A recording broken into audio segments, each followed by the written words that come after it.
வணக்கம் மக்களே, இன்றைக்கி டே 10 ஆஃப் நான் சண்டைக்கோழி வளர்க்க போகிறேன். இன்றைக்கி வீடியோ நம்ம என்ன பார்க்க போகிறோம்னா, நம்ம போன வீடியோ சொல்லியிருந்த மாதிரி தினமும் ஒரு சத்தை பற்றி தான் பார்க்க போகிறோம். ஸோ இன்றைக்கி மாவு சத்து, அதாவது கார்போஹைட்ரேட் சொல்லுவாங்க. எதுக்காக கோழிகளுக்கு மாவு சத்து தேவைப்படுது? முக்கியமான விஷயம் எதுக்காகனாக்கா அதுங்களோட எரிசக்தி, அதாவது கோழிகளோட எரிசக்திக்காக தான் மாவு சத்து உபயோகப்படுது. மாவு சத்துக்களில் என்னென்ன தீவனங்கள்லாம் வரும் பார்த்தீங்கன்னாக்கா, மக்காச்சோளம் மாவு சத்து மட்டும் இல்லை, நார் சத்துலேயும் சிறந்ததாக இருக்குது. அதனால் மக்காச்சோளம் எந்த ஒரு கோழி தீவனம் எடுத்துக்கிட்டாலும் மக்காச்சோளம் இல்லாத தீவனமே நம்ம பார்க்க முடியாது.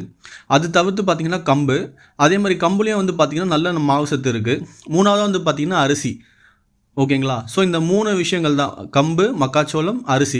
இந்த 3மே மாவு சத்தில் சிறந்ததாக இருக்குது. நம்ம டெய்லி ரொட்டீனில் இந்த 3 பொருள் ஏதாவது ஒரு பொருள் இருக்கிற மாதிரி நம்ம பார்த்தோம். ஸோ என்னோட அப்டேட் என்னென்னா, நம்ம சப்ஸ்கிரைபர் ஒருத்தர் கமெண்ட் பண்ணியிருந்தார்.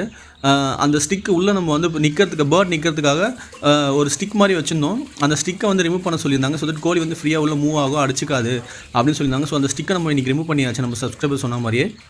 அதுக்கப்புறம் பார்த்திங்கன்னா இன்னும் நம்ம சப்ஸ்கிரைபர்ஸ்லாம் நிறைய கமெண்ட் பண்ணியிருந்தாங்க. ஸோ எல்லாரோட கமெண்ட்ஸும் எல்லாரோட வேல்யூபிள் ஃபீட்பேக்ஸ்க்கும் ரொம்ப தேங்க்ஸ். நம்மளும் லேர்ன் தான் பண்ணிகிட்ருக்கோம், ஒரு விஷயத்தை நம்ம பண்ணணும்னு சொல்லி பண்ணிகிட்ருக்கோம். ஸோ நிறைய விஷயம் நம்ம லேர்ன் பண்ணிக்கணும் இதிலேருந்து. ஸோ அப்கமிங் வீடியோஸ் எல்லாமே ரொம்ப எஜுகேஷன் பர்பஸாக இருக்கும், நல்லா யூஸ்ஃபுல்லாக இருக்கும் உங்களுக்கு. ஸோ ப்ளீஸ் நம்ம சேனலை சப்ஸ்கிரைப் பண்ணிக்கோங்க. Okay friends, bye, take care. மறக்காம சர்ப்ரைஸ் பண்ணுங்கள். தேங்க்யூ.